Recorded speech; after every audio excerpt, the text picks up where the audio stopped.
Case जो कि specifically है लॉयर्स के लिए और जो स्टूडेंट ऑफ लॉ हैं यानी जो एलएलबी कर रहे हैं उनके लिए है। और बच्चे इस वीडियो को ना देखें क्योंकि रिजल्ट के हवाले से डिस्कस करेंगे। सुप्रीम कोर्ट ऑफ इंडिया के पास इस वक्त एक मैटर आया है कि एक 12 से 13 साल का लड़का था जो अपनी टीचर के पास ट्यूशन पढ़ने के लिए जाता था और उसी दौरान उस वुमेन ने उसके साथ सेक्सुअल एसॉल्ट किया यानी उसके साथ जिनसी ज्यादती की। पेरेंट्स ने उस औरत के खिलाफ एक मुकदमा दर्ज करवाया। अच्छा, सबसे इंटरेस्टिंग चीज इसके अंदर ये थी कि जो सेक्शन उस औरत के ऊपर लगाया गया यानी जो सेक्सुअल एसॉल्ट का सेक्शन लगा गया, उसके ऊपर उस लेडी ने ये क्वेश्चंस रेज किए और उस केस को चैलेंज किया कि ये जो सेक्शन है, सेक्शन एक औरत के ऊपर एप्लीकेबल नहीं होता।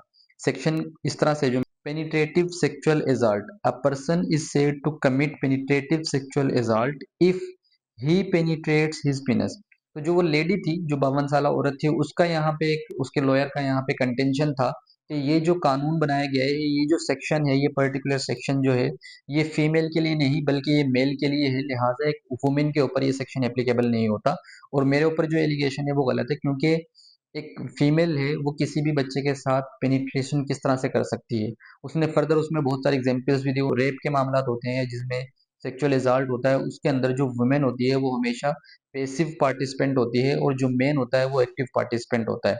इसी तरह उसने कहा कि इस पूरे कानून के अंदर यानी जो protection of a child from sexual assault है उसके अंदर वर्ड ही को एज ए डेरिवेटिव यूज नहीं किया गया है। जैसे आईपीसी है, इंडियन पिनल कोड है, और हम पाकिस्तान के अंदर पढ़ते हैं पाकिस्तान पिनल कोड, तो वहां पे जब ही वर्ड को डिफाइन किया जाता है तो ही के साथ उसके डेरिवेटिव भी कंसिडर किए जाते हैं, यानी ही में शी भी काउंट किया जाता है और ट्रांसजेंडर जो है वो भी काउंट किए जाते हैं। तो इस एक्ट के अंदर कहीं पे भी ही को एज ए डेरिवेटिव इस्तेमाल नहीं किया गया।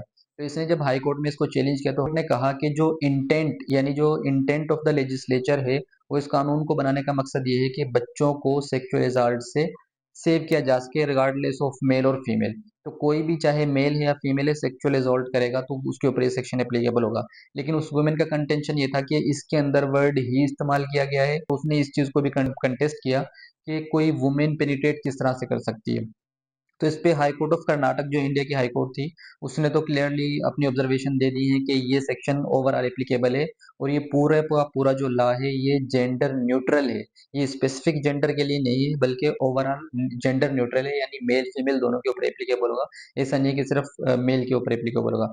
अब ये सुप्रीम कोर्ट ऑफ इंडिया के पास क्वेश्चन ऑफ लॉ आ चुका है, इस वुमेन ने इसको चैलेंज कर दिया और सुप्रीम कोर्ट ऑफ इंडिया ने एट प्रेजेंट इसके ट्रायल को और हाई कोर्ट में इसको रोक दिया है।